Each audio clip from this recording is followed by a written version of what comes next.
भारत के दो राज्य यूपी और बिहार जिनका जिक्र हमेशा से ही साथ में होता रहा है, क्योंकि इन दो राज्यों में ही भारत के 37 करोड़ से ज्यादा लोग रहते हैं। लेकिन आज इन दोनों स्टेट में काफी अंतर आ चुका है, क्योंकि एक तरफ यूपी तो डेवलपमेंट की नई नई मिसालें कायम कर रहा है, वहीं बिहार आज भी बीमारू राज्य के तमगे से नवाजा जा रहा है। पर सवाल तो यही है, आखिर ऐसा क्यों?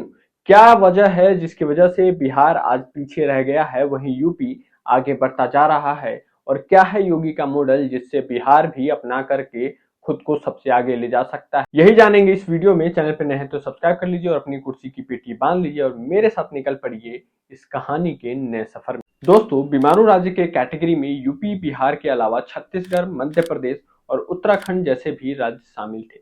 लेकिन इन राज्यों ने बेटर डिसीजन लेकर और इंफ्रास्ट्रक्चर डेवलपमेंट की वजह से बीमारू राज्य के तमगे से खुद को अलग साबित किया और अपने रहन सहन में भी बदलाव किया, अपने राज्य में डेवलपमेंट किया, जिसकी वजह से लोग आगे बढ़े और खुद को उन्होंने एक अच्छे राज्य के रूप में फिलहाल स्थापित कर लिया है।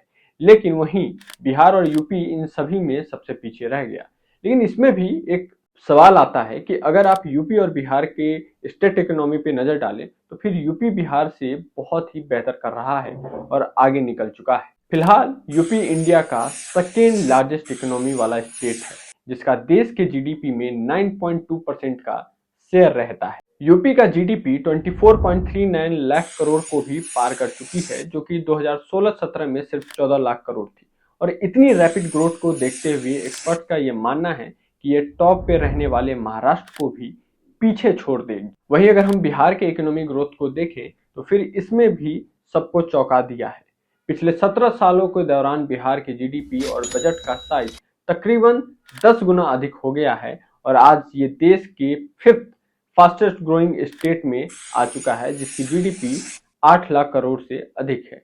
अब भले ही इसमें पिछले सालों के मुकाबले काफी ग्रोथ आई हो, लेकिन अब भी बिहार और यूपी के जीडीपी में बहुत बड़ा अंतर देखने को मिलता है।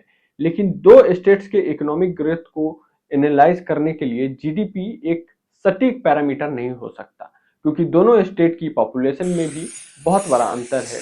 यूपी की पॉपुलेशन जहां 24 करोड़ है, वहीं बिहार की पॉपुलेशन लगभग 14 करोड़ है। ऐसे में अगर स्टेट की जीडीपी को साइड करके सिर्फ पर कैपिटा इनकम को देखें तो फिर ज्यादा हमें बेटर एंड एक्यूरेट पिक्चर को समझने का मौका मिलेगा। दोस्तों, 2023 में यूपी की पर कैपिटा इनकम 83,565 थी, वहीं बिहार की 54,110 थी। यानी कि इस मामले में भी यूपी बिहार से बहुत आगे चल रहा है।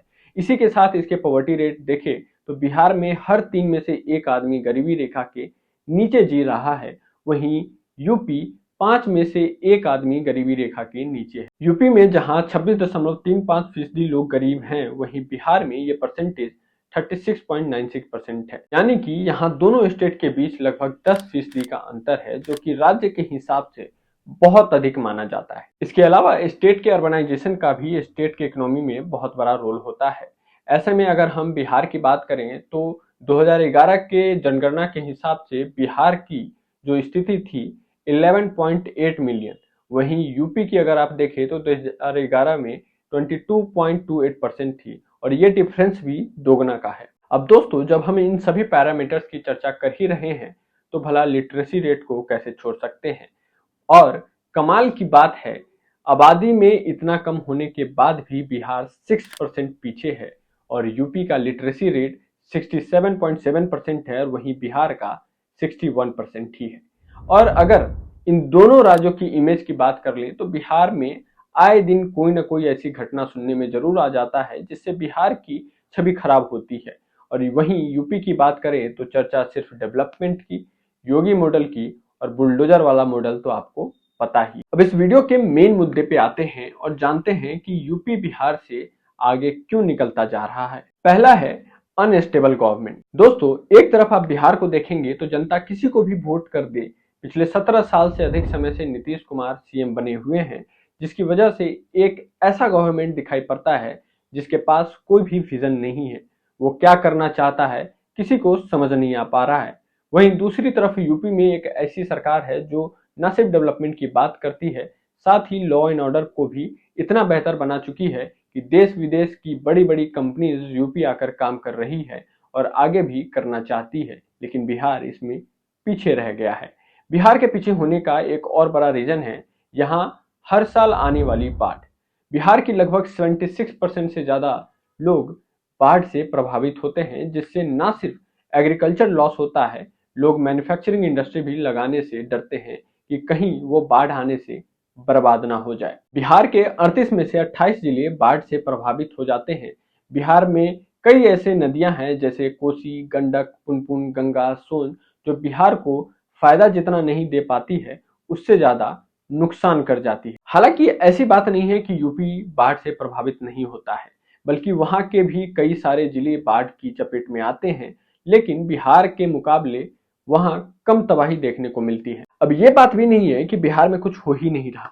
कुछ सालों में बिहार में भी बहुत सारे डेवलपमेंट हुए हैं, लेकिन ये डेवलपमेंट सिर्फ कुछ शहरों तक सीमित रह गई। अगर बिहार के लेटेस्ट रीजनल डाटा की तरफ हम देखें तो बिहार की जीडीपी में सबसे अधिक 25% पटना कंट्रीब्यूट करती है, जबकि बाकी जिलों का कंट्रीब्यूशन ना के बराबर होता है। वहीं यूपी में देखें तो कई ऐसे जिले हैं जो बहुत अच्छा यूपी के जीडीपी में कंट्रीब्यूट कर रहे हैं।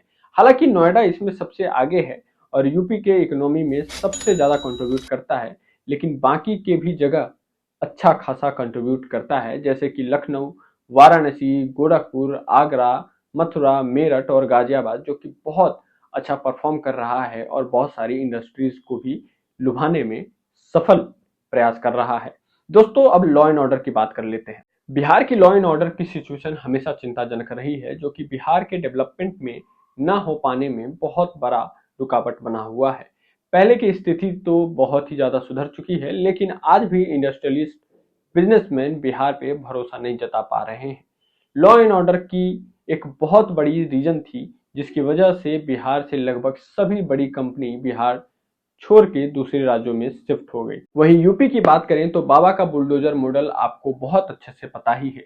हजारों इनकाउंटर हो चुके हैं। वहां के बिजनेसमैन से कोई रंगदारी नहीं मांगता है, कोई उन्हें परेशान नहीं करता है, कोई उनके जगह पे जाकर के डिस्टर्ब नहीं कर पाता है, जिसकी वजह से देश विदेश के जितने भी इंडस्ट्रियलिस्ट हैं, बिजनेसमैन हैं, योगी के साथ जुड़ना चाहते हैं, यूपी के साथ जुड़ना चाहते हैं और काम करना चाहते हैं। अगर सच में बिहार को एक बहुत अच्छा राज्य बनना है, देश का सबसे अमीर राज्य बनना है, सबसे आगे निकलना है, अपने लोगों को सारी सुविधाएं देनी है, तो यूपी के योगी मॉडल से कई सारी चीजें लिए जा सकते हैं, जैसे कि लॉ एंड ऑर्डर वाला सिस्टम तो कम से कम लिया ही जा सकता है, ताकि जो बिजनेसमैन हैं वो बिना डरे यूपी में काम कर सके, बिहार में काम कर सके। और यूपी, बिहार जैसे राज्य जब डेवलप होते हैं तो हमारा देश आगे बढ़ता है। दोस्तों, अंत में इस वीडियो में बस इतना ही कहूंगा कि एक स्थिर सरकार और एक विजनरी सरकार ही एक राज्य की बढ़ोतरी की तरफ आगे बढ़ाता है, क्योंकि नेताएं आते जाते रहते हैं, लेकिन जो ऑफिसर्स होते हैं वो परमानेंट वहीं पे बैठे रहते हैं।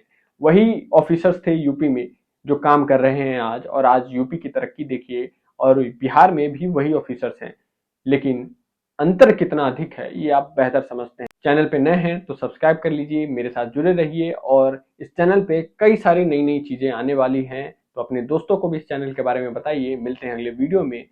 जय हिंद, जय भारत।